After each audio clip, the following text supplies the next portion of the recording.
The day Owen Hartley's wife died was the day he learned that grief weighed more than any burden he had ever carried.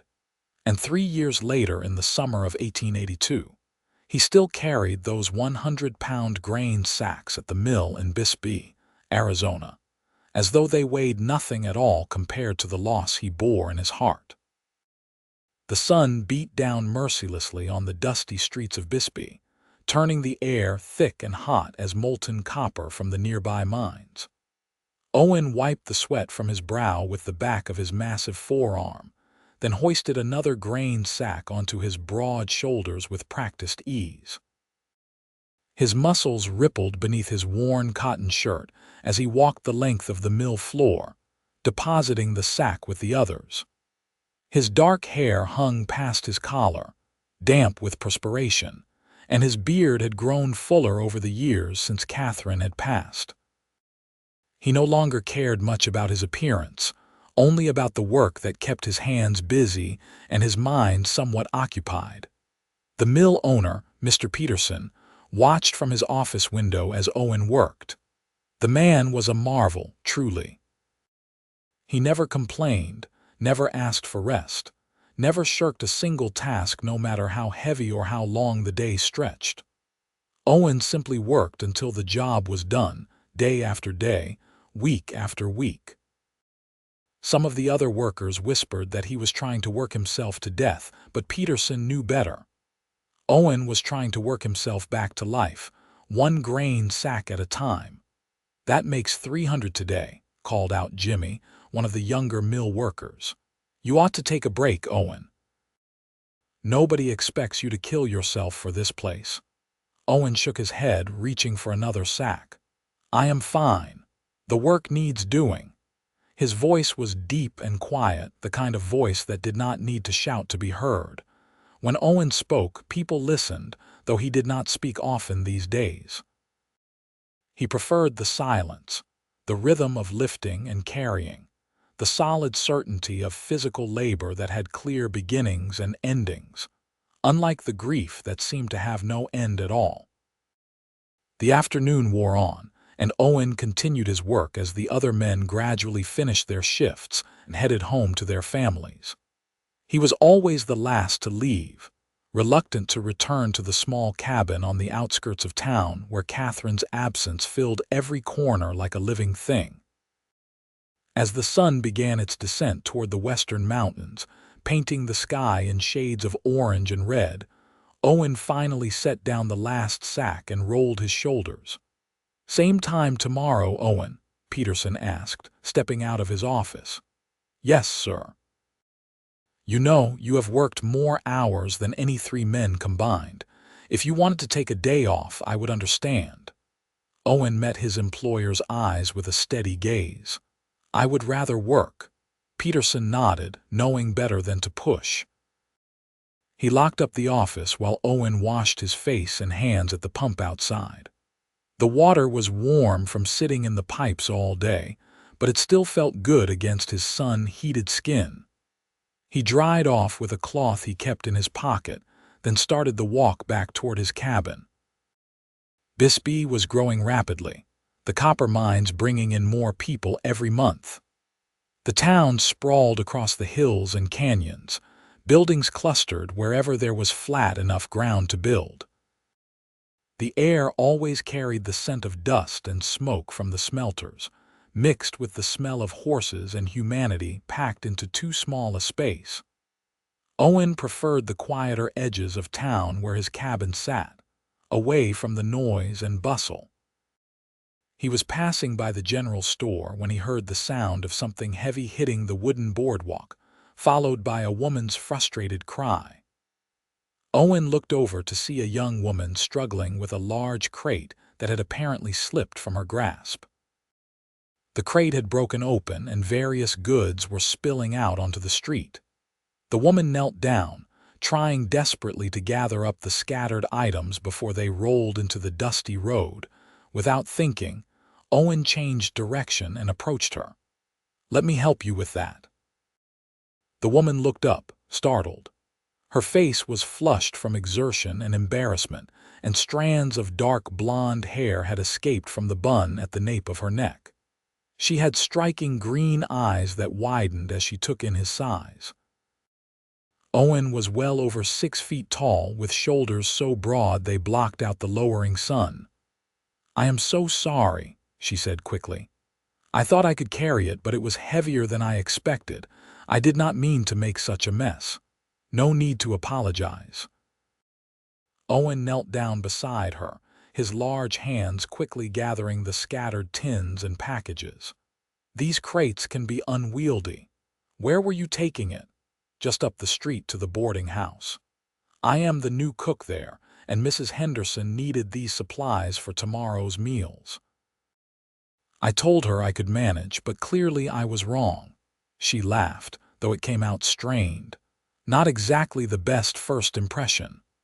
Owen had already gathered most of the items and was placing them back into the broken crate. He examined the wood and shook his head.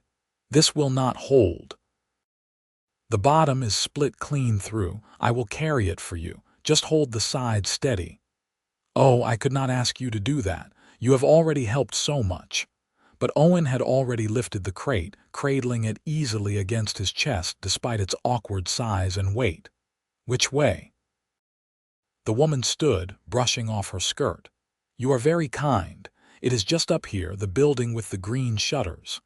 They walked together up the street, the woman glancing up at him with curiosity. "I am Flora Zimmerman, by the way. I just arrived in Bisbee 2 days ago." "Owen Hartley." "Are you a miner, Mr. Hartley?" "I work at the mill, carrying grain mostly." "Well, you certainly look strong enough for it." Flora immediately blushed at her own words. "I mean, that is to say, clearly you are very capable. Obviously, I should stop talking now." Owen felt the corner of his mouth twitch, the ghost of a smile. It had been a long time since a woman had flustered herself talking to him. "Here is the boarding house."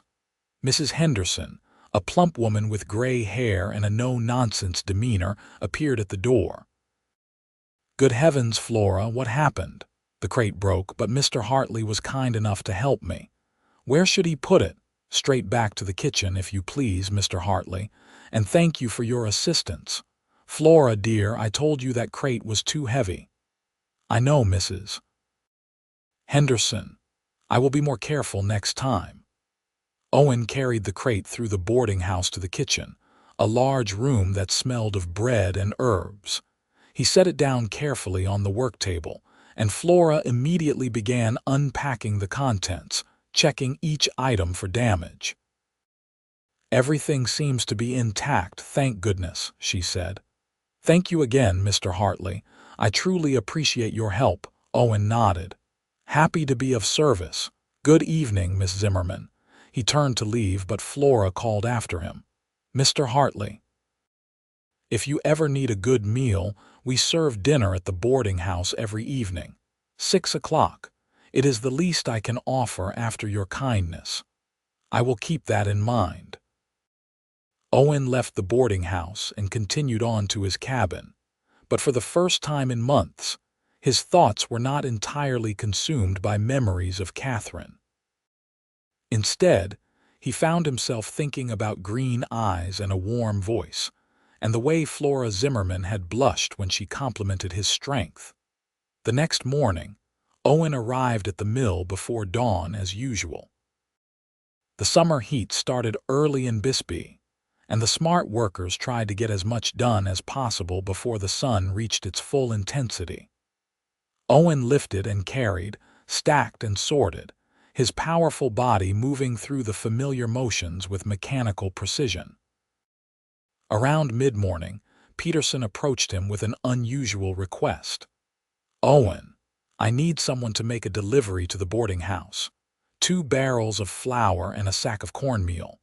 Usually I would send Jimmy with the wagon, but he is needed at the mine today to help with some equipment. Would you mind taking them? You can use my horse and cart." "Of course." Owen loaded the barrels and sack onto the small cart, then drove the horse through town to the boarding house. The sun was already blazing, and sweat trickled down his back beneath his shirt. When he arrived, he found Flora in the side yard, hanging laundry on a line strung between two posts. "Mr. Hartley," she said, surprise evident in her voice. "What brings you here?" "Delivery from the mill. 2 flour barrels and cornmeal." "Oh, wonderful, Mrs. Henderson has been worried we would run short. Let me show you where to put them." She led him around to the back entrance of the kitchen. The barrels were heavy, easily 200 pounds each, but Owen handled them as though they weighed no more than pillows. Flora watched with unconcealed amazement as he carried first one, then the other, down the narrow stairs to the storage cellar. "You make that look effortless," she said as he returned for the cornmeal sack. "Years of practice." When everything was stored away, Flora offered him a dipper of cool water from the pump. Owen accepted gratefully, drinking deeply. The water was wonderfully cold, clearly drawn from deep underground. "That is much better than the warm water at the mill," he said. "We are fortunate to have such a good well here. Mr. Hartley, would you stay for lunch? I made chicken pie this morning and there is more than enough. I insist. You have helped me twice now and I would like to repay the kindness." Owen hesitated. He usually ate the simple meal he brought from home, standing up while he worked. But there was something appealing about the idea of sitting down to a proper meal, especially one cooked by Flora Zimmerman. "If it is not too much trouble." "No trouble at all. Come inside where it is cooler." The kitchen was indeed cooler than the blazing street outside, and it smelled heavenly. Flora cut a generous slice of chicken pie and served it with fresh bread and butter. Owen sat at the long wooden table, feeling somewhat out of place in the domestic space, but the food was so delicious that he quickly forgot his discomfort. "This is very good," he said after the first few bites. Flora beamed with pleasure. "Thank you. Cooking is the one thing I am truly confident about. My mother taught me well before she passed. I am sorry for your loss. It was 5 years ago now, cancer. My father followed her 2 years later. Heart gave out, the doctor said, but I think he died of a broken heart." Flora sat down across from him with her own small portion.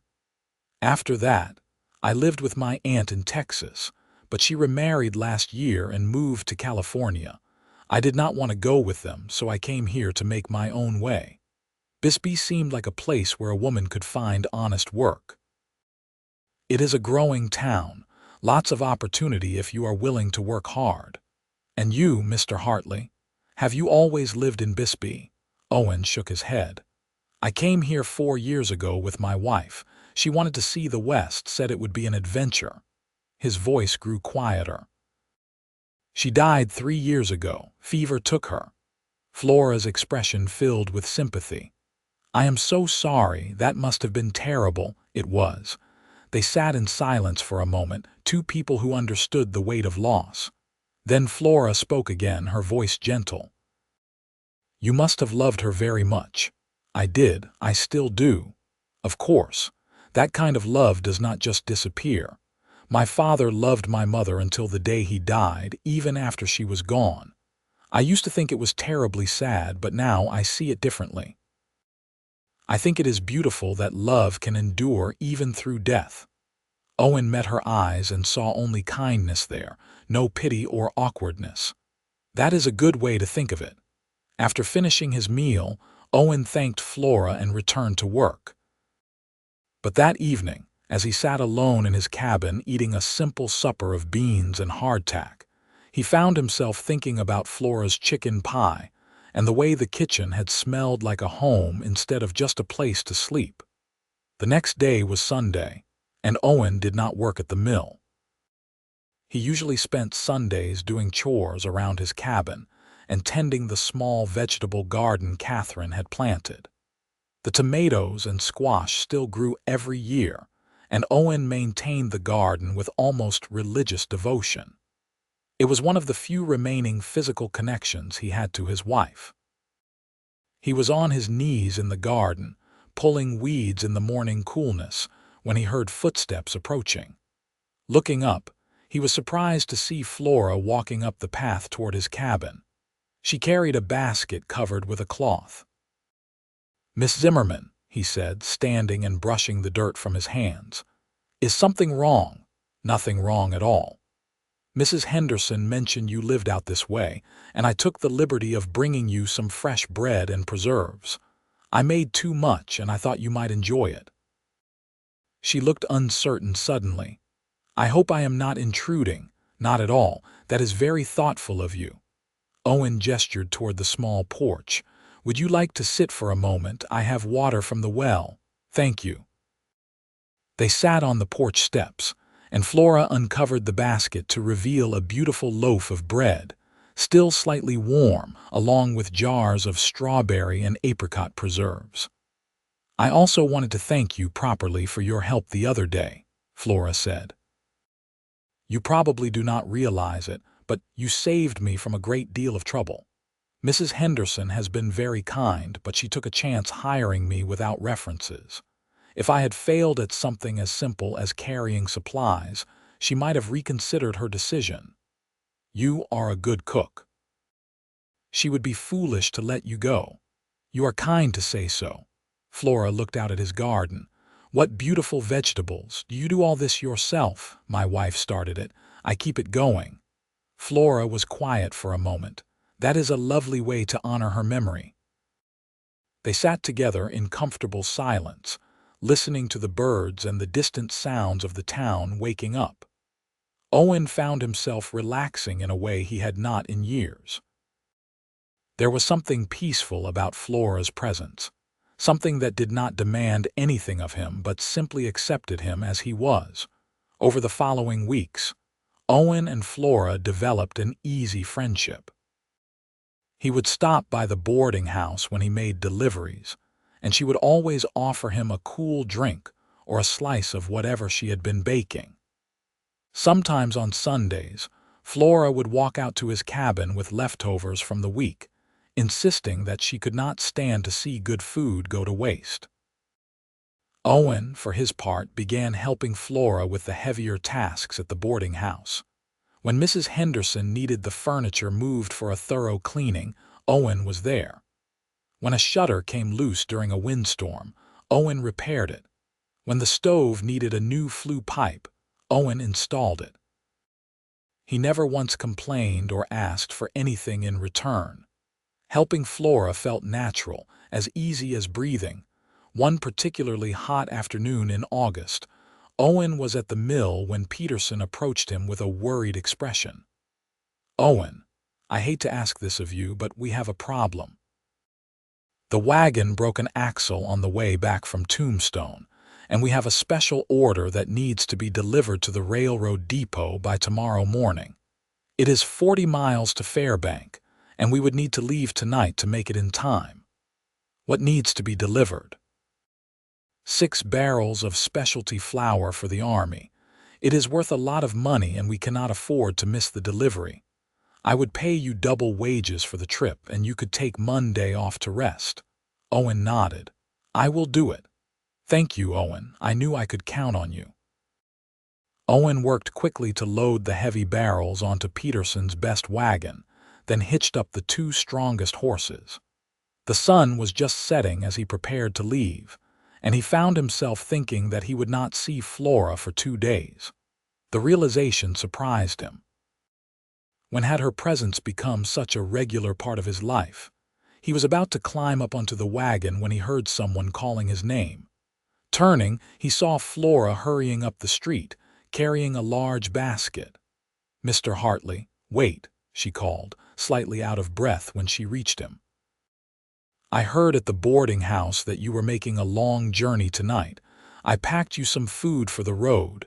You cannot travel all that way on an empty stomach." Owen took the basket, genuinely touched by her thoughtfulness. "Thank you, Miss Zimmerman. That was very kind. Please be careful. The road to Fairbank can be dangerous at night." "I will be careful." Flora reached out and briefly touched his arm, her hand small against his muscular forearm. "Come see me when you return safely." "I will." Owen climbed onto the wagon and started the long journey north. The road was rough and dusty, but the night air was cooler than the day had been. He ate the food Flora had packed as he drove. Thick sandwiches of roast beef and cheese, fresh fruit, and cookies that tasted of cinnamon and honey.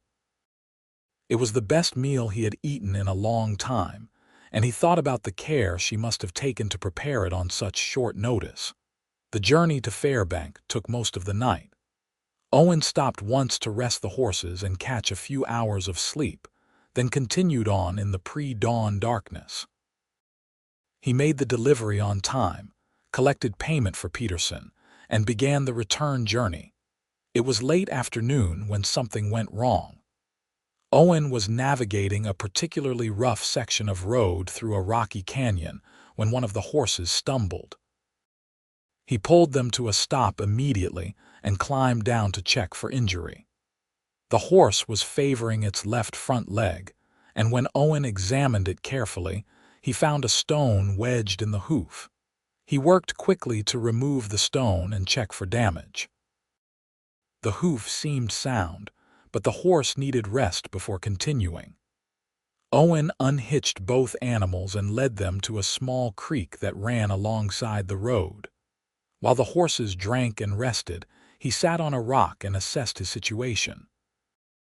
He was still about 15 miles from Bisbee, and the sun would set in a few hours. He could probably make it back before full dark if the horse recovered quickly, but he did not want to push the animal and risk a more serious injury. The responsible thing would be to rest here for a while longer, even if it meant arriving home after nightfall. As it turned out, the horse needed more rest than Owen had hoped. By the time the animal seemed ready to travel again, the sun had already set.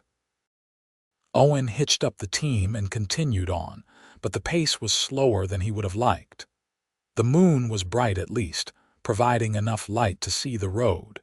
He was about 5 miles from Bisbee when he heard it, a woman's scream cutting through the night air.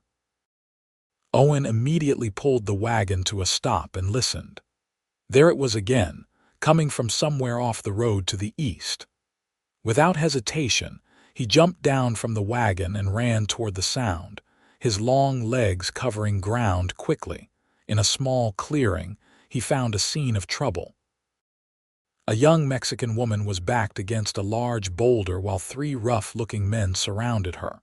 She clutched a bundle to her chest, and Owen realized with a shock that it was a baby. "Please," the woman was saying in accented English, "I have no money. Please just let me go." "That is a pretty necklace you have got there," one of the men said, his voice thick with liquor. "That will do just fine." "No, it was my mother's. Please, it is all I have." The man reached for her, and Owen's voice rang out like a thunderclap. "Step away from her. Now." The 3 men whirled around, and Owen saw their hands move toward their guns, but something in his size and bearing made them hesitate. Owen stood well over 6 feet, his shoulders impossibly broad, his arms thick with muscle. Even in the moonlight, he was an imposing figure. "This is not your concern, friend," the leader said, trying to sound tough but failing. "I am making it my concern. The lady asked you to leave her alone. Now move along before this gets unpleasant. There are 3 of us and 1 of you." Owen took a step forward, and something in his eyes must have conveyed his absolute certainty that he could handle all 3 of them, because the men suddenly seemed less sure of themselves. "Is there a problem here?" Came another voice, and Owen was relieved to see 2 miners on horseback riding up the road. They must have heard the commotion as well. The would-be robbers looked at each other, then at Owen and the 2 miners. The odds had turned against them. The leader spat on the ground. "She is not worth the trouble anyway." The 3 men slunk off into the darkness, and Owen immediately went to the woman. "Are you hurt, madam?" "No, I am fine. Thank you so much, sir. I do not know what they would have done if you had not come." She was crying now, clutching her baby close. I am traveling to Bisbee to stay with my sister, but I got turned around in the dark. I should not have left the road. Come, I will take you there. My wagon is just back on the main road." The two miners tipped their hats and continued on their way, satisfied that the situation was resolved. Owen led the woman back to his wagon and helped her and the baby onto the seat. She told him her name was Maria and that her sister worked as a seamstress in Bisbee. "What is your sister's name?" Owen asked as they drove. "I might know her. Rosa Mendoza. She has a shop on Brewery Avenue." "I know the place. I will take you right to her." They rode in silence for a while, the baby sleeping peacefully in Maria's arms. Finally, she spoke again. "You are a very brave man, Señor. Not many would help a stranger in the dark like that. It was the right thing to do. Still, I am grateful. My husband died 4 months ago in a mining accident in Sonora. My sister wrote and said I should come here, that there would be work and a safe place for my baby to grow up. If those men had taken my mother's necklace, it would have been like losing her all over again." Owen thought of Catherine's wedding ring, which he still wore on a chain around his neck. "I understand." When they reached Bisbee, Owen drove straight to Rosa Mendoza's shop. The seamstress came running out when she saw her sister, and there were tears and embraces and rapid Spanish that Owen could not follow. Rosa thanked him profusely, insisting that he must come by the shop any time he needed anything at all. Finally, Owen continued on to the mill to return Peterson's wagon and horses. It was well past midnight when he finally walked to his cabin, exhausted but satisfied. He had done good work today, both the delivery and helping Maria. As he approached his cabin, he was startled to see a figure sitting on his porch steps. For a moment he tensed, but then he recognized the shape in the moonlight. "Miss Zimmerman, what are you doing here?" Flora stood up quickly. "Mr. Hartley, thank goodness. I was so worried. You should have been back hours ago, and I kept thinking about all the terrible things that might have happened. I know it was probably foolish of me, but I just had to wait and make sure you were all right." She had been waiting for him. The realization sent a warm feeling through Owen's chest that had nothing to do with the lingering heat of the summer night. "I am fine," he said gently. "One of the horses picked up a stone and then I stopped to help a woman in trouble.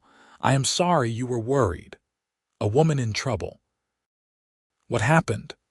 Owen told her about Maria and the men who had tried to rob her. Flora listened with wide eyes, and when he finished, she shook her head in amazement. "You are remarkable, Owen Hartley. You spend all day carrying heavy loads that would break most men, and then you spend your nights rescuing people in distress. Do you ever think of yourself?" It was the first time she had used his given name, and Owen found he liked the sound of it on her lips. "I do not need much." "Everyone needs something," Flora said softly. "Everyone needs someone to care about them." They stood facing each other in the moonlight, and Owen felt something shift between them. It was not the comfortable friendship they had built over the past weeks. This was something deeper, something that both excited and frightened him.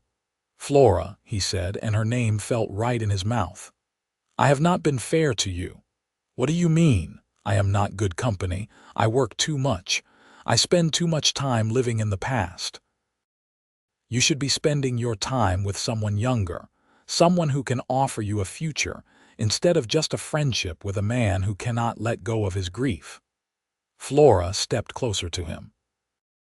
"You have carried your grief for 3 years, and I have watched you carry it without complaint, just like you carry those grain sacks at the mill. You carry and carry and carry, and you never once ask anyone to help you. But Owen, burdens are meant to be shared. Let me help carry some of that weight. I do not want to burden you with my sadness. That is not your decision to make. I care about you, Owen. I think I have cared about you since the day you helped me with that broken crate. I have watched you be kind and strong and good, and I have seen how you honor your wife's memory by tending her garden and keeping her in your heart. That does not make me want to care about you less. It makes me care about you more." Owen felt something break open inside him, like a dam that had been holding back a flood for too long. "I care about you too, more than I thought I could ever care about anyone again, and it terrifies me." "Why?" "Because I do not want to lose you like I lost Catherine. I do not think I could survive that again." Flora reached up and placed her hand on his cheek. "You cannot live your whole life afraid of loss. Yes, I might die. You might die. We are all going to die someday. But in the meantime, we are alive, and we have the chance to be happy. Do not throw that away because you are afraid." Owen covered her hand with his own, marveling at how small and delicate it felt against his rough palm. "When did you become so wise?" "I have always been wise. You just did not notice because you were too busy trying to carry the world on your shoulders." He laughed, a real laugh that came from deep in his chest. It felt strange and wonderful after so many years of only going through the motions of living. Flora smiled up at him, and in that moment, Owen knew he was lost. He had tried to protect his heart, tried to keep it sealed away where nothing could hurt it again, but Flora had slipped past his defenses without even trying. "It is very late," he said finally. "Let me walk you back to the boarding house." "All right." They walked through the quiet streets of Bisbee, their hands brushing occasionally in the darkness. When they reached the boarding house, Flora turned to face him. "Owen, I do not expect anything from you. I just want you to know that I am here, and I will be here for as long as you need me. Whether that is as a friend or something more, I leave that up to you." "Thank you, Flora, for waiting, for caring, for everything." She stood on her toes and kissed his cheek.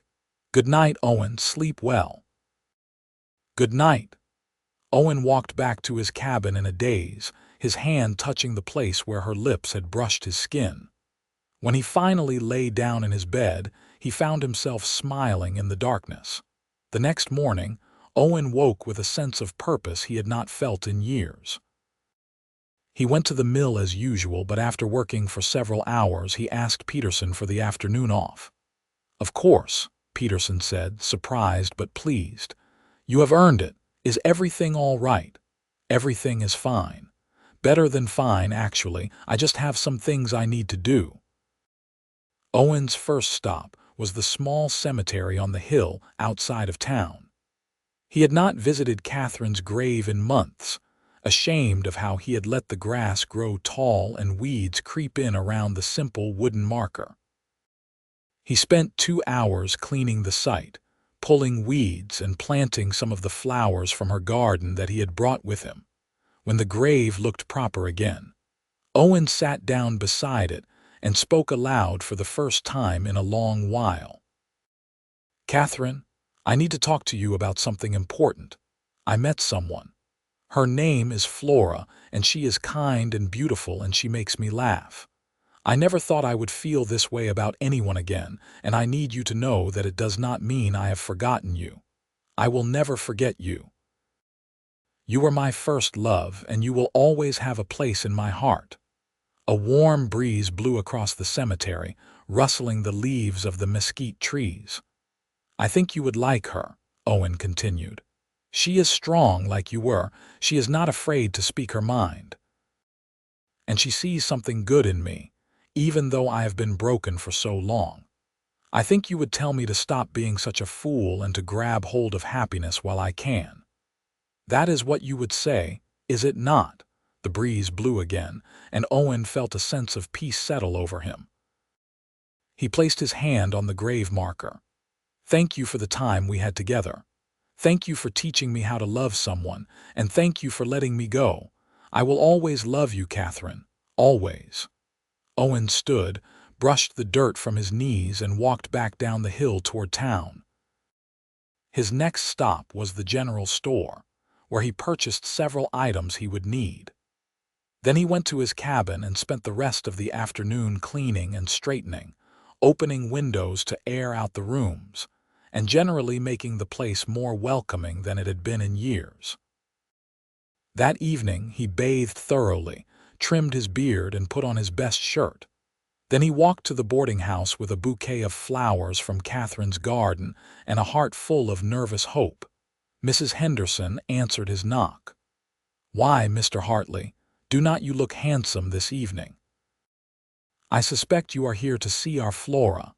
"Yes, madam, if she is available. She is just finishing up in the kitchen. Wait here, I will fetch her." A moment later, Flora appeared, wiping her hands on her apron. When she saw Owen standing there with flowers, her face lit up with a smile that made his heart skip. "Owen, what a lovely surprise." "Flora, I was wondering if you might like to take a walk with me. There are some things I would like to say to you." "Of course. Let me just hang up my apron." They walked toward the edge of town where the desert opened up before them, painted gold and purple by the setting sun. Owen led her to a large flat rock where they could sit and watch the sunset. "I went to Catherine's grave today," he began. "I cleaned it up, planted some flowers, and I talked to her. Really talked to her for the first time since she died." Flora listened quietly, her hand resting near his on the rock. "I told her about you, about how you have made me feel alive again after so many years of just existing. And I realized something important. Catherine would not want me to spend the rest of my life mourning her. She would want me to be happy. She would want me to live."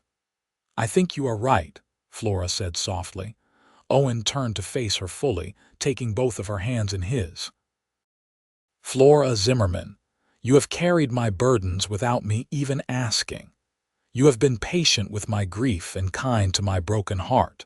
You have made me laugh and given me reason to look forward to tomorrow. I do not know if I deserve your affection, but I am asking for it anyway. Would you allow me to court you properly?" Flora's eyes filled with tears, but she was smiling. "Yes, Owen, nothing would make me happier." He pulled her close, wrapping his strong arms around her, and she nestled against his broad chest.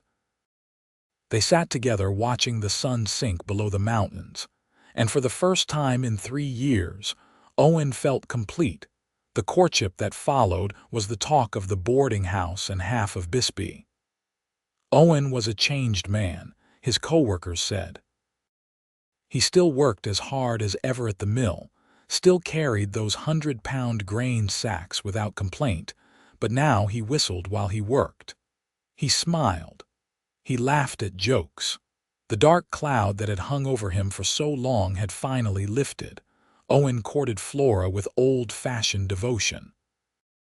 He took her on picnics in the desert where they would watch the hawks circle overhead. He brought her little gifts, a pretty stone he found, wildflowers that grew in the hills, a book of poetry from the general store. He helped her with every heavy task at the boarding house, insisting that she should never have to strain herself when he was around. Flora, for her part, delighted in Owen's attention. She cooked his favorite meals and packed him lunches for work. She mended his clothes and listened to his stories about life before Arizona, before Catherine, when he had been a young man working his father's farm in Missouri. One Sunday afternoon, about 2 months after they had started courting, Flora came to visit Owen at his cabin and found him in Catherine's garden.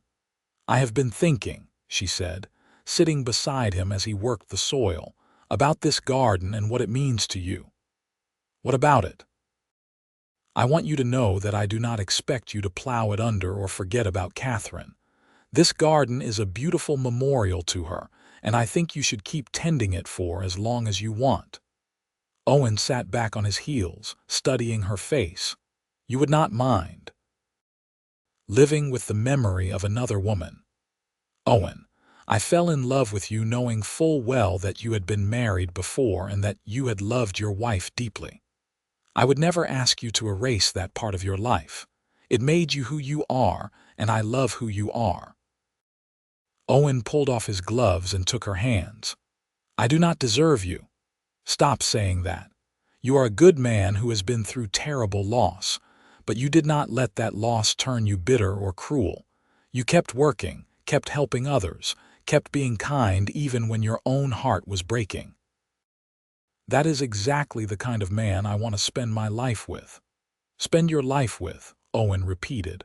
Flora, is that what you want, to spend your life with me? She met his eyes steadily.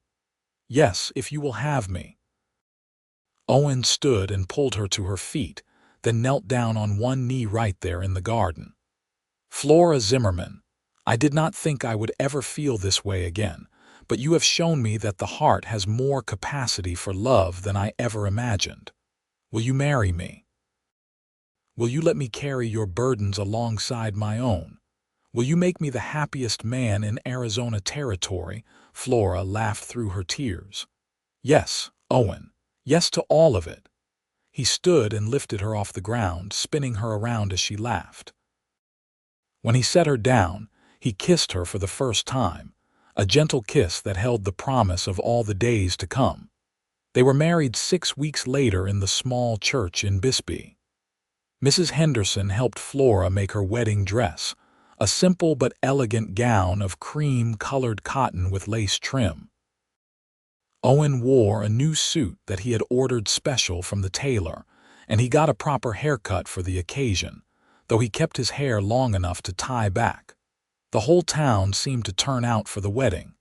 Peterson was there with his wife and children. Rosa Mendoza came with her sister Maria, and the baby that Owen had helped rescue. Jimmy and the other mill workers filled an entire pew. Even some of the miners who barely knew Owen came to witness the marriage of the man who had finally found happiness again. As Owen stood at the altar watching Flora walk down the aisle toward him, he felt Catherine's presence in the church. Not sad or jealous, but happy for him, blessing him, letting him go with love. He sent up a silent prayer of thanks for the 3 years he had shared with Catherine, and for the future he would share with Flora. The ceremony was simple and heartfelt. When the preacher pronounced them husband and wife, Owen kissed his bride as the congregation cheered. They walked back down the aisle together, and Owen felt like his heart might burst from the joy of it all. The reception was held at the boarding house, with tables set up in the yard and more food than 50 people could eat. Flora had done most of the cooking herself, insisting that it was her gift to their guests. There was roasted chicken and beef, fresh bread, 3 kinds of pie, and a beautiful cake that Mrs. Henderson had made and decorated with wild roses. As the evening wore on and the dancing began, Owen held Flora close and whispered in her ear, "Are you happy, Mrs. Hartley?"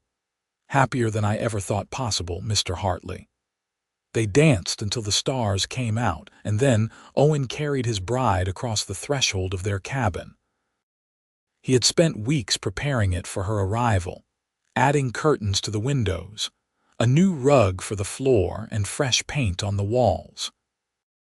But the most important addition was the photographs he had arranged on the mantel. One of Catherine by herself, one of Owen and Catherine on their wedding day, and a brand new one of Owen and Flora taken just the week before. Flora saw the photographs and turned to him with tears in her eyes. "You kept her picture. She was part of my life, and now she is part of our story. I want any children we might have to know that their father loved before and learned how to love well. I want them to know about Catherine and the garden she planted and the lessons she taught me." Flora wrapped her arms around his neck. "Our children will be lucky to have you as their father." "Our children," Owen repeated, liking the sound of it. That night, they began their life together as husband and wife, and Owen discovered that his heart truly did have room for another great love without diminishing the first. The months that followed their wedding were some of the happiest of Owen's life. He continued working at the mill, but now he had a reason to hurry home each evening. Flora had quit her job at the boarding house, and she spent her days making their cabin into a true home. She sewed new curtains and quilts, planted herbs by the kitchen door, and filled the rooms with the smells of baking bread and simmering stew. Owen delighted in doing things for her. He built her a larger stove so she could bake more efficiently. He constructed shelves for her growing collection of recipe books. He even built a small chicken coop so they could have fresh eggs every morning. No task was too large or too small if it made Flora happy. Flora, in turn, took care of Owen with loving dedication. She made sure he ate proper meals and did not work himself to exhaustion. She rubbed liniment into his sore shoulders after long days at the mill. She filled his lunch pail with delicious food that made the other workers jealous. And she listened to him talk about his day, about his dreams, about everything that mattered to him. One evening in early spring, about 8 months after their wedding, Flora was unusually quiet during dinner. Owen noticed immediately. "Is something wrong?" he asked, concerned. Flora smiled, a secret kind of smile. "Nothing is wrong. In fact, something is very right. Owen, I am going to have a baby." Owen's fork clattered to his plate. "A baby, truly, truly. I saw the doctor today and he confirmed it. We will have a child by late summer." Owen stood up so quickly that his chair fell backward. He came around the table and knelt beside Flora, placing his large hand gently on her still flat stomach. "A baby, our baby. Are you happy?" Flora asked, though she could see the answer in his eyes. Happy does not begin to cover it. "Flora, you have given me so much already, and now this. I do not know what I did to deserve such blessings." "You carried my burdens," Flora said simply. "You carried me when I needed carrying. Now we will carry this child together." Owen kissed her tenderly, and in that moment, he felt the last pieces of his broken heart finally heal. He would always love Catherine, would always remember her, but the grief that had weighed him down for so long had transformed into something lighter, gratitude for the past and joy for the future. As Flora's pregnancy progressed, Owen became even more protective and attentive. He insisted that she not lift anything heavy or work too hard. He took over more of the household chores, coming home from the mill to cook dinner and do the washing. Flora protested at first, saying she was pregnant, not an invalid, but she secretly loved how tenderly Owen cared for her. The other mill workers teased Owen mercilessly about his devotion to his pregnant wife. "Pretty soon you will be carrying her to the outhouse," Jimmy joked. "I would if she asked me to," Owen replied seriously, and everyone laughed, but they also understood. They had all seen Owen carry those grain sacks day after day, year after year, without complaint. Of course he would carry whatever burdens his wife needed him to carry. That was just who he was. In August, when the heat was at its worst and Flora was large and uncomfortable, she went into labor. Mrs. Henderson came to help along with the doctor, and Owen paced outside the cabin for hours, praying and worrying and willing everything to be all right. When he finally heard the baby's cry, strong and healthy, Owen burst into tears of relief. Mrs. Henderson emerged from the bedroom with a huge smile. "It is a boy, Owen, a beautiful, healthy boy, and Flora did wonderfully." Owen rushed into the bedroom and found Flora propped up against the pillows, exhausted but glowing with happiness. In her arms was a tiny bundle, and when Owen looked down at his son's face, he felt his heart expand to make room for yet another love. "Hello, little one," he whispered, running one massive finger gently down the baby's cheek. "I am your papa. He is perfect," Flora said. "What should we name him?" Owen had been thinking about this for months.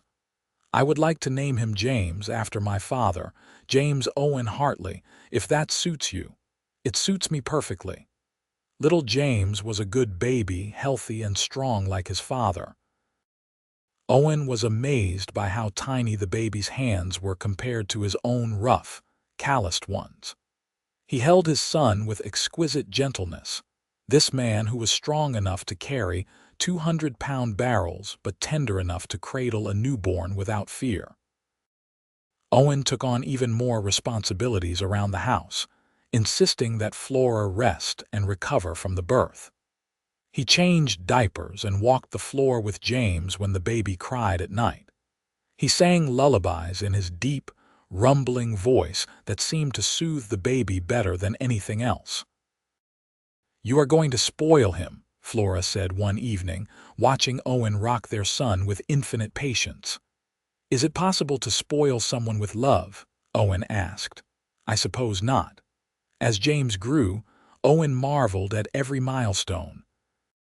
The first smile, the first laugh, the first time the baby grabbed his finger with a surprisingly strong grip. Owen found himself understanding his own father better, remembering how the old man had worked so hard to provide for his family. Now Owen was doing the same, carrying grain sacks all day so that his wife and son would have everything they needed. But Owen's life was not without its challenges. One day at the mill, a wagon being unloaded too quickly tipped over, spilling barrels everywhere. One of the heavy barrels rolled toward Jimmy, who had his back turned and did not see it coming. Owen, who was across the yard, dropped the sack he was carrying and ran. He caught the barrel just before it hit Jimmy, the momentum and weight driving him to his knees. "Owen, you all right?" Peterson called, running over. Owen stood slowly, rolling his shoulder. He had wrenched something, he could feel it, but Jimmy was safe. "I am fine." But he was not fine. Over the next few days, his shoulder got worse instead of better. It hurt to lift the grain sacks, hurt to carry the barrels. Owen tried to work through the pain, but finally Peterson noticed him favoring the shoulder. "Owen, you need to see the doctor. You are no good to me if you injure yourself permanently." Reluctantly, Owen agreed. The doctor examined him and pronounced that he had torn something in his shoulder. Nothing that would not heal, but he needed to rest it for at least 2 weeks, possibly longer. 2 weeks, Owen protested. "I cannot afford to miss 2 weeks of work." "You cannot afford not to," the doctor said firmly. "If you keep working on this shoulder, you might damage it permanently. Then you will never be able to do heavy labor again." Owen returned home dejected. How was he supposed to provide for his family if he could not work? They had some savings, but not much, and Flora was counting on him. When he told her what the doctor had said, Flora immediately put her hands on her hips. "Owen Hartley, you will do exactly what the doctor ordered. We will be fine for 2 weeks. But the money, we have savings, and I can take in some baking. Mrs. Henderson has already asked me several times if I would make pies for the boarding house. This is the perfect opportunity. You rest and heal, and I will help carry the burden for a while. Flora, you have the baby to care for. You should not have to work." Flora sat down beside him and took his good hand. "Owen, you have spent our entire relationship carrying my burdens. You carried that crate when we first met. You carried the supplies for the boarding house. You built me a stove and a chicken coop and shelves. You carried me through my pregnancy, taking on extra chores so I could rest. You have never once complained about any of it. Now let me carry something for you." Owen felt his throat tighten with emotion. "I am supposed to be the one who provides, and you do provide. But marriage is a partnership, Owen. It is not about one person doing all the carrying. It is about taking turns. Right now, it is my turn to be strong for you." Over the following 2 weeks, Owen learned what it felt like to be cared for. Flora took in baking work, making pies and cakes for the boarding house and for several restaurants in town. Mrs. Henderson and some of the other women in town brought over meals and helped with the baby. Peterson stopped by to assure Owen that his job would be waiting when he was healed. But the most surprising help came from an unexpected source. Jimmy and several of the other mill workers organized a collection among themselves and brought Owen a bag of coins. We all know you would do the same for any of us, Jimmy said when Owen tried to refuse. You saved my life, Owen. The least I can do is help you get through a rough patch. Owen was deeply moved by the generosity of his friends and neighbors. He had spent so many years keeping people at arm's length, wrapped up in his grief, that he had forgotten how good it felt to be part of a community.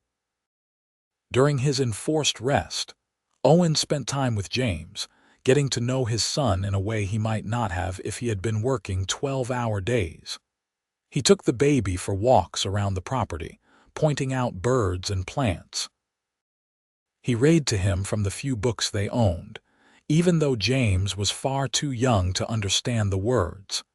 He discovered that being a father was the most important work he had ever done. He also spent time talking with Flora, really talking, about their hopes and dreams for the future. They discussed having more children, maybe buying a larger piece of land where they could expand the garden and raise some livestock. They talked about the kind of life they wanted to build for their family. I want our children to know that they are loved, Owen said one evening as they sat on the porch watching the sunset. I want them to feel secure and protected. I want them to see that a man can be strong and still be gentle, that he can work hard and still make time for what matters. They will know all of that, Flora assured him, because they will learn it from you. When Owen's shoulder finally healed and he returned to work, he found himself approaching his job with a new perspective. The work was still hard, the grain sacks still heavy, but now he understood that his true purpose was not just to carry physical burdens. It was to be the kind of husband and father who showed up every day, who did what needed to be done, who loved without reservation. Life settled into a comfortable rhythm. Owen worked at the mill, Flora baked and cared for their home, and James grew from a baby into a toddler with his father's dark hair and his mother's green eyes. The cabin that had once been a lonely place of grief became a home filled with laughter and love. On their second wedding anniversary, Owen took Flora back to the rock where he had proposed to her. They left James with Mrs. Henderson for the afternoon and walked out into the desert together. You remember what I asked you here, Owen said as they sat side by side. You asked if you could court me properly. You said I had carried your burdens without you even asking. And you said that burdens are meant to be shared. Owen turned to face her. You were right, Flora. These past 2 years with you have taught me that I do not have to carry everything alone. You have made me a better man, a happier man. You have given me a family and a future. I cannot imagine my life without you. Flora leaned her head against his shoulder. You have given me just as much, Owen. You have given me a home and security. You have shown me what it means to be truly loved and cherished, and you have given me the most precious gift of all, our son, and hopefully many more children to come. Many more. Owen raised an eyebrow. Flora smiled mischievously. Well, I have been meaning to tell you. I saw the doctor last week. Flora, I am pregnant again. We will have another baby next spring. Owen let out a whoop of joy that echoed across the desert. He picked Flora up and spun her around, then set her down carefully. Another baby. Flora, you make me the happiest man alive. And you make me the happiest woman. They sat together on that rock as the sun painted the sky in brilliant colors, two people who had found each other when they needed it most.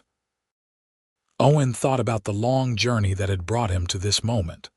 The loss of Catherine, the years of grief, the day he had met Flora with her broken crate, and all the days since then. He thought about all the grain sacks he had carried, all the burdens he had borne. But he realized now that the heaviest burden had been his loneliness, his refusal to let anyone help him, his determination to carry everything by himself. Flora had taught him that it was all right to need someone, all right to accept help, all right to love again. The second baby arrived right on schedule in April, a healthy baby girl they named Catherine Rose. Owen held his daughter and thought about the woman whose name she carried, grateful that Flora had suggested it. It felt right to honor Catherine this way, to make sure she remained part of their family's story. Little Catherine, or Cat as they soon called her, was a spirited child from the very beginning. While James was calm and thoughtful like his father, Cat was energetic and bold, keeping her parents on their toes. Owen delighted in both his children, marveling at how different they were and how much love he had for each of them. As the years passed, Owen and Flora added 2 more children to their family. A son named Thomas who was quiet and loved books, and another daughter named Margaret who was sweet and gentle. The cabin grew crowded, so Owen built an addition, working on it in the evenings and on Sundays until they had a proper house with enough bedrooms for everyone. Catherine's garden had expanded too, now covering a large area behind the house. Flora and the children helped tend it, and they always made sure to tell the little ones about the woman whose garden it had originally been. "Your father's first wife planted these tomatoes," Flora would say. "She loved to garden, and your father keeps it going to honor her memory." That is what love is, children. It does not end when someone dies. It keeps growing like these plants. Owen continued working at the mill, though Peterson had promoted him to foreman after a few years. He still carried grain sacks when needed, but now he also supervised the other workers and managed the operations. It was good work, honest work, and it paid enough to support his growing family. But Owen never forgot the lessons he had learned. When he saw a worker struggling with a heavy load, he would step in to help without being asked. When someone in town needed assistance, Owen was there. He carried grain sacks all day long, but he also carried the burdens of anyone who needed him, and he never once complained. One evening when Owen was in his early 40s, he came home to find Flora sitting on the porch with a faraway look in her eyes. The children were all inside doing their schoolwork, and the house was uncharacteristically quiet. "What is on your mind, love?" Owen asked, sitting beside her. "I was just thinking about the day we met. Do you remember? I had dropped that crate and I was so embarrassed. I thought for sure Mrs. Henderson would fire me. And then this enormous man appeared out of nowhere and saved the day." Owen smiled. "I remember thinking you had the most beautiful eyes I had ever seen. Even then, I thought you barely noticed me. I noticed. I tried not to, but I noticed." Owen took her hand. "I have been thinking, too, about everything that has happened since that day. Sometimes I wonder what would have happened if I had walked past the general store 5 minutes earlier or 5 minutes later, if I had missed you entirely. But you did not miss me. You were exactly where you needed to be, exactly when you needed to be there. That is not coincidence, Owen. That is fate. Maybe it is. Or maybe it is just that some people are meant to find each other, no matter what." They sat together in comfortable silence, watching the sun set over the Arizona mountains. After almost 20 years together, they could communicate as much with silence as with words. "Do you ever regret it?" Flora asked suddenly. "Marrying me, taking on all these responsibilities." Owen looked at her in surprise. "Never, not for a single moment. Why would you ask that?" "Sometimes I worry that I have asked too much of you. You work so hard, Owen, you carry so much. And you never complain, but I wonder if sometimes you wish you could just put everything down and rest." Owen pulled her close against his side. "Flora, you are not a burden. Our children are not burdens. Yes, I work hard. Yes, I carry a lot, but I do it gladly because it is for you and them. The only time I was truly burdened was when I had nothing to carry except my grief. You gave me purpose again. You gave me reasons to get up in the morning and reasons to come home at night. I am exactly where I want to be, doing exactly what I want to do." Flora rested her head against his broad shoulder. "You are a good man, Owen Hartley, the best man I have ever known. And you are the best thing that ever happened to me." "Well, you and our 4 children," Flora laughed. "Only 4? I seem to remember you saying you wanted many more." "4 is plenty. Besides, we are getting too old for more babies. Speak for yourself. I am still young and vibrant." Owen kissed the top of her head. "Yes, you are, and I love you more today than I did yesterday, and I will love you even more tomorrow." They watched as the sky darkened and the stars began to appear. Inside, they could hear the children arguing about something, probably whose turn it was to do the dishes. Owen sighed and started to get up, but Flora pulled him back down. "Let them figure it out. Just sit with me for a few more minutes." So Owen sat, his arm around his wife, and thought about how lucky he was. He thought about Catherine and how she had taught him to love. He thought about the long, dark years after she died and how he had almost given up on happiness. He thought about Flora, and the day she had walked into his life with a broken crate and a warm smile. Most of all, he thought about how strange and wonderful life could be. He had spent years carrying grain sacks at the mill, building strength and endurance. But the real strength had not come from his muscles. It had come from his willingness to carry other people's burdens, to help without being asked, to give without expecting anything in return. And somehow, in carrying all those burdens, he had found his own burden growing lighter. The years continued to pass, bringing changes and challenges. James grew into a strong young man who went to work at the mill alongside his father. Catherine married a good man, a doctor who had come to Bisbee to serve the growing community. Thomas became a teacher, his love of books translating into a passion for education. Margaret, the baby, surprised everyone by becoming interested in engineering, fascinated by the machinery at the mines. Owen watched his children grow and flourish, and he felt proud of the adults they were becoming. He and Flora had given them a solid foundation of love and security, and now they were building their own lives.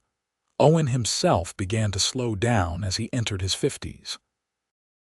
The years of heavy labor had taken their toll, and his body was not as resilient as it had once been. He developed arthritis in his hands and knees, and his back ached on cold mornings. But he still went to work every day, still did what needed to be done, though now he was more likely to supervise than to carry.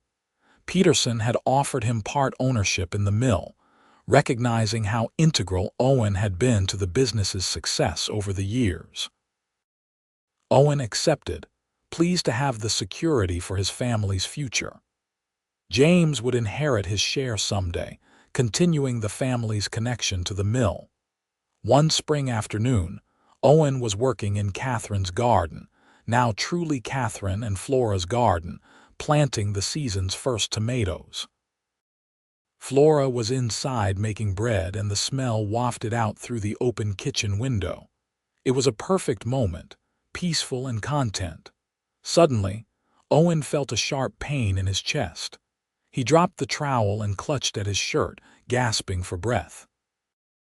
The world seemed to tilt sideways, and he fell to his knees among the tomato plants. "Flora," he tried to call out, but his voice would not work properly. Through sheer force of will, Owen managed to pull himself to his feet and stumbled toward the house. He made it to the porch steps before his legs gave out. This time when he called for Flora, his voice was stronger. Flora came running, flour still dusting her hands. When she saw Owen collapsed on the steps, her face went white. "Owen, what is wrong?" "My chest," he managed to say. "Hurts." Flora ran inside and sent Margaret, who was home from school, to fetch the doctor. Then she knelt beside Owen, cradling his head in her lap. "You are going to be fine," she said, though her voice shook. "The doctor is coming. Just breathe, Owen, stay with me." Owen looked up at her face, still beautiful to him after all these years, and he managed a weak smile. I am not going anywhere, not yet, still have too much work to do. That is right, so much work. The garden needs weeding, and the chicken coop needs a new roof, and James needs your help with that new grain separator. You have to stay, Owen, I need you. I need you too, Owen whispered. Always have. Always will. The doctor arrived quickly and examined Owen while Flora hovered nearby, wringing her hands. After what seemed like an eternity, the doctor stood up. It is his heart. The attack was significant, but he is stable for now. He needs complete rest, no physical labor at all. And he will need medication. Whatever he needs, Flora said immediately. I will write out instructions. Mrs. Hartley, your husband is a strong man, but he is not invincible. He has been working hard for many years, carrying heavy loads, never resting. His body is telling him it is time to slow down. If he does not listen, the next attack could be fatal. Owen heard all of this through a haze of pain and exhaustion. Retire. Stop working. He had never considered it. Work was who he was, what he did. How could he just stop? But as he looked at Flora's frightened face, he realized he had no choice. He had responsibilities here, a wife who needed him, children who still needed their father. He could not be selfish about this. Over the next few weeks, Owen slowly recovered from his heart attack, though the doctor's warnings proved accurate. He could no longer do heavy physical labor. Simple tasks left him winded and exhausted. It was frustrating and frightening for a man who had prided himself on his strength. James took over Owen's duties at the mill, stepping into his father's role with maturity beyond his years. Owen tried to go to the mill to supervise, but even that proved too taxing. Finally, he accepted what he had been fighting. He needed to retire. The decision was not easy. Owen felt like he was giving up part of his identity, but Flora reminded him that he had other roles to fill. You are still a husband, she said. Still a father and a grandfather. Catherine and her husband just told us they are expecting their first child. Do not you want to be here to see your grandchild grow up? Of course he did. Owen thought about holding his own children as babies, and he felt a powerful longing to experience that joy again through his grandchildren. He thought about teaching them things, sharing stories with them, watching them discover the world. You are right, he said finally. I have carried grain sacks for 30 years. Maybe it is time to carry something lighter, like a grandbaby. Flora smiled through her tears. Much lighter. And much more precious. Owen's retirement was difficult at first. He did not know what to do with himself without the structure of work. But gradually, he found new rhythms. He spent time in the garden, though now he worked slowly and carefully, taking frequent breaks. He built things for the grandchildren who would soon arrive. A cradle, a small rocking horse, a set of wooden blocks. He also spent time with Flora in a way he had not been able to when he was working such long hours. They took slow walks in the cool of the evening. They sat on the porch and talked about everything and nothing. They enjoyed the life they had built together, savoring each moment. Catherine's baby arrived in the fall, a healthy boy they named Owen James, after both his grandfathers. When Owen held his grandson for the first time, feeling the tiny weight in his arms, he felt complete peace. This was what mattered, not how many grain sacks he had carried or how hard he had worked. This, family, love, connection. Over the next few years, more grandchildren arrived. James and his wife had twins, a boy and a girl. Thomas married and had a daughter. Margaret, still unmarried but deeply involved in her engineering work, remained close to the family. Owen's health remained fragile but stable. He had learned to pace himself, to rest when he needed to accept help when it was offered. It was a strange role reversal for a man who had spent his life helping others, but he discovered that allowing people to help him was also a gift. It let them feel useful and needed, just as he had always felt when helping others. On a warm summer evening in 1906, Owen and Flora celebrated their 25th wedding anniversary. Their children organized a party at the house, inviting all of their friends and family. The yard was decorated with lanterns, and tables were laden with food. It was a joyful celebration of a life well lived and a love well earned.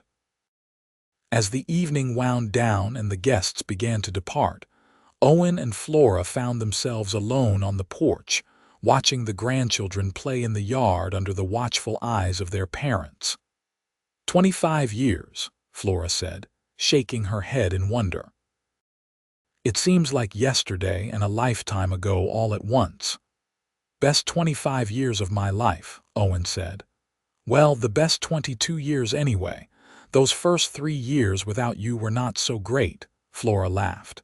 You know what I mean. Owen took her hand, his fingers still strong despite the arthritis that twisted them slightly. I do know, and you are right. It does seem like it went by in a flash. I suppose that is what happens when you are happy. Time speeds up. Do you have any regrets, Owen? Anything you wish you had done differently? Owen considered the question seriously. I wish I had met you sooner. I wish Catherine had not died, but I cannot change those things. As for the life we have built together, I would not change a single moment. Well, maybe I would have taken better care of my heart so I could carry you across the threshold for our 50th anniversary. We will make it to 50, Flora said with certainty. And 60 and 70. We have too much living left to do, from your lips to God's ears. They sat in comfortable silence, watching the sun set over the mountains, painting the sky in the same brilliant colors it had on the day they met. Owen thought about all the days between that first meeting and this moment, all the grain sacks he had carried, all the burdens he had borne, all the love he had given and received. He thought about the promise he had made to Flora on the day he proposed, to carry her burdens alongside his own. He had kept that promise every single day of their marriage, and she had kept her promise too, carrying his burdens when he could not carry them himself. That, Owen realized, was the secret to a good life and a good marriage. It was not about being strong enough to carry everything alone. It was about being wise enough to share the load, to give and receive help in equal measure, to understand that real strength came from connection, not isolation. As the stars began to appear in the darkening sky, Owen pulled Flora close and kissed her forehead. "Thank you," he said quietly. "For what?"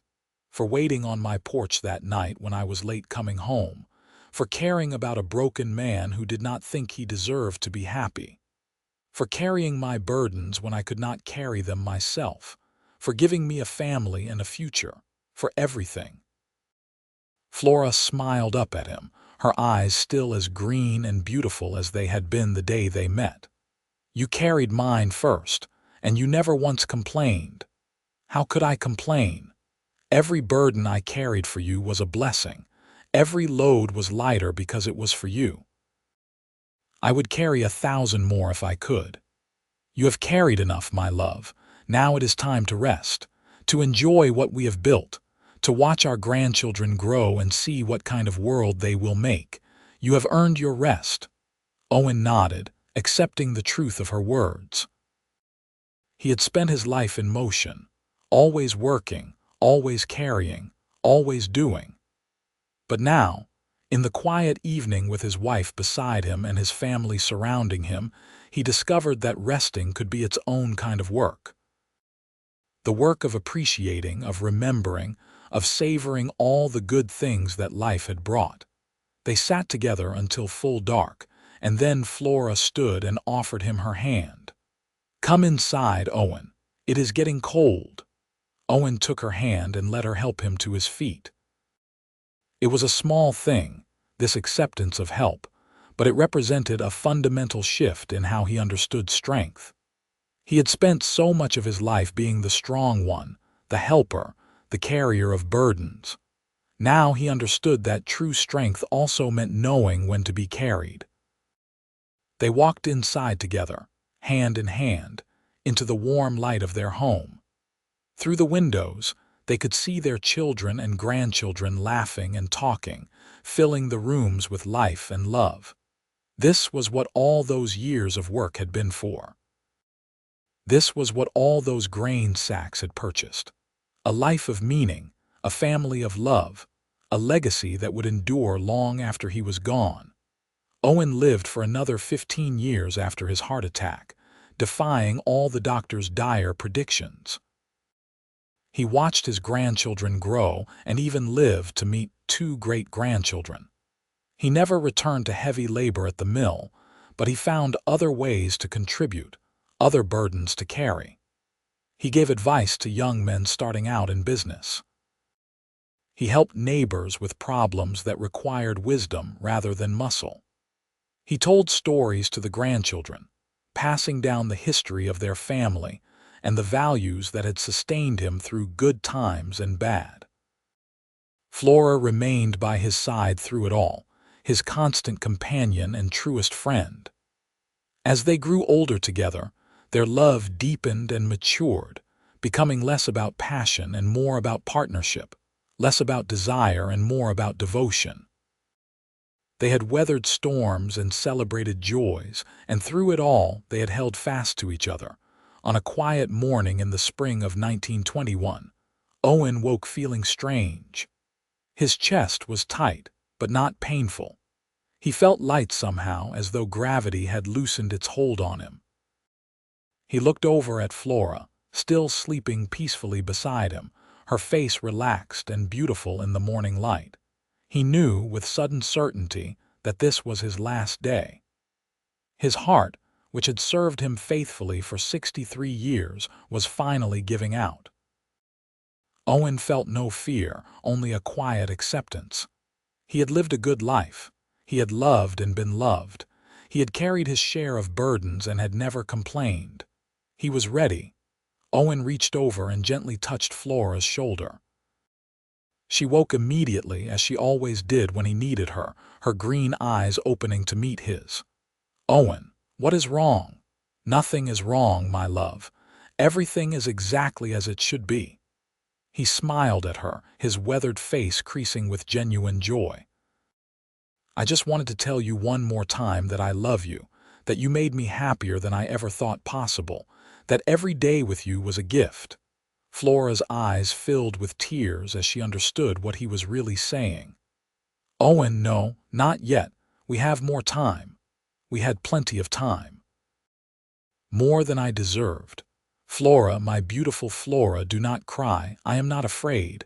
I have you here beside me, and I have a life full of good memories to take with me. What more could a man ask for?" Flora clutched his hand, feeling how weak his pulse had become. "I am not ready to let you go." "You do not have to let me go.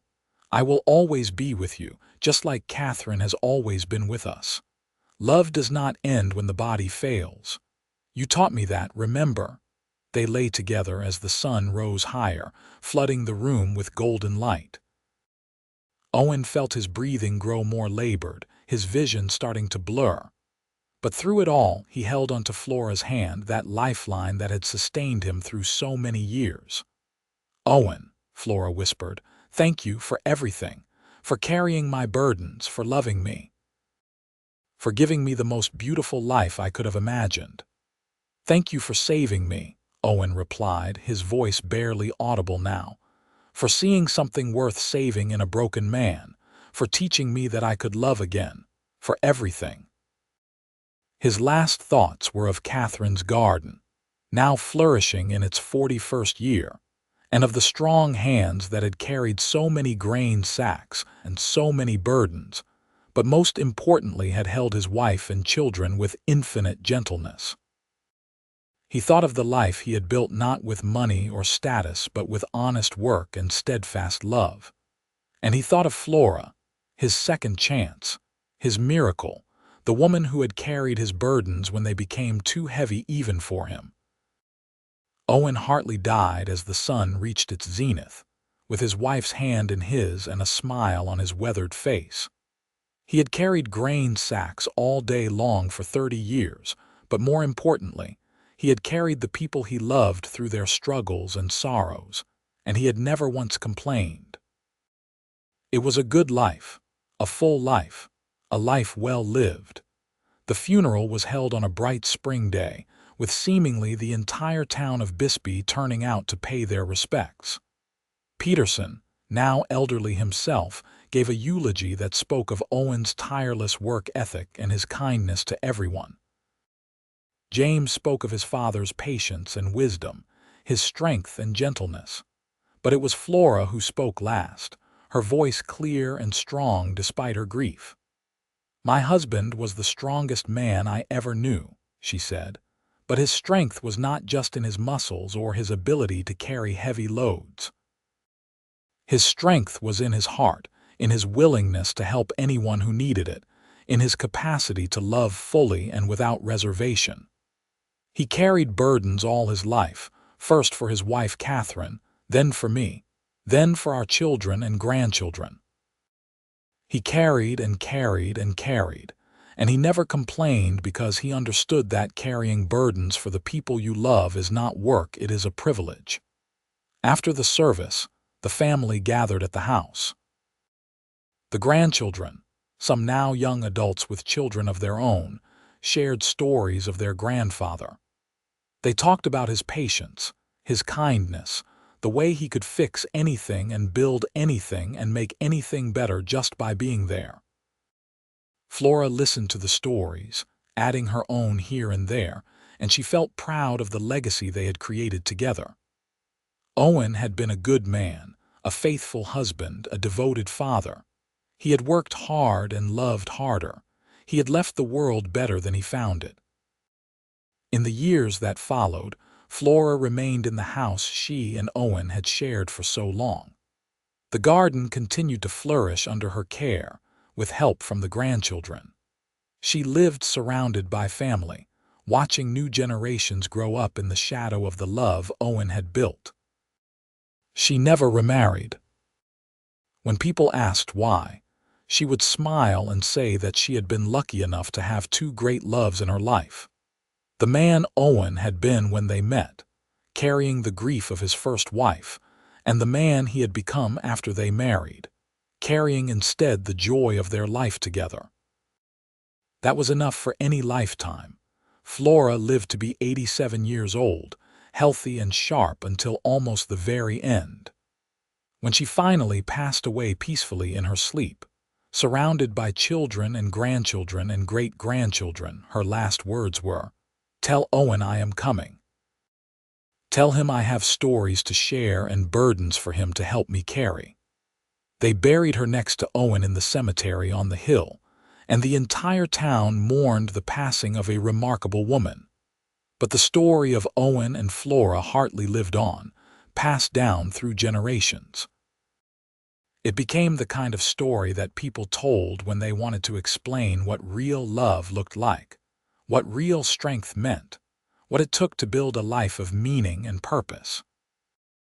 The mill still stood in Bisbee, now run by Owen's great-grandson, and in the office hung a photograph of Owen Hartley, his massive shoulders bearing a grain sack, his face weathered but kind, his eyes looking directly at the camera with quiet strength. Below the photograph was a plaque that read, "Owen Hartley, 1858–1921. He carried grain sacks all day long. He carried our burdens too, and he never once complained." The house where Owen and Flora had raised their family still stood as well, now owned by their granddaughter Margaret, who had never married but had filled her life with engineering projects and family. The garden flourished still, now in its 100th year, a living memorial to three people who had understood that love and work and dedication could create something that outlasted any single lifetime. On summer evenings, Margaret would sit on the porch where her grandparents had sat so many times, watching the sunset paint the Arizona sky in brilliant colors. She would think about the stories her grandmother had told her, about a mountain man who could carry 100-pound sacks as though they weighed nothing, who had been broken by grief and rebuilt by love, who had understood that the greatest strength was not in bearing burdens alone, but in sharing them with the people you loved. And sometimes, in the golden light of evening, Margaret could almost see them. Owen and Flora, young again, sitting together on the porch steps, his arm around her shoulders, her head resting against his chest. Two people who had found each other when they needed it most and had built a love that lasted beyond lifetimes. The story of Owen and Flora Hartley became part of Bisbee's history, one of those tales that defined the character of the town and the people who lived there. It was a story about resilience and redemption, about second chances and enduring love. But most of all, it was a story about what it meant to carry burdens not with resentment or complaint, but with grace and love, and the understanding that sometimes the heaviest burdens are the ones we carry in our hearts, and sometimes the lightest are the ones we carry for the people we love. In the end, Owen Hartley had not just carried grain sacks at the mill in Bisbee, Arizona. He had carried the weight of loss and grief, and he had transformed that weight into love. He had carried Flora's burdens and his children's burdens and the burdens of anyone who needed help.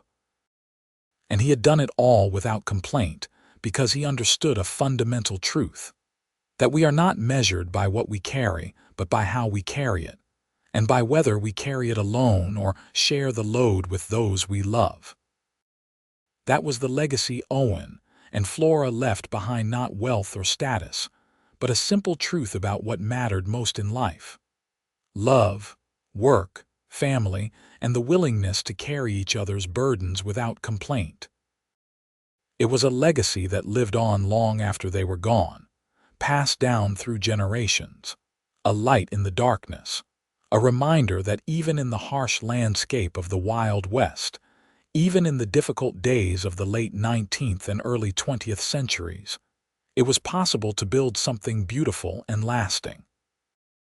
All it took was strength, dedication, and a heart willing to carry whatever burdens came its way. And that was exactly what Owen Hartley had done, every day of his life, from the moment he met Flora Zimmerman with her broken crate outside the general store until the day he drew his last breath in her arms.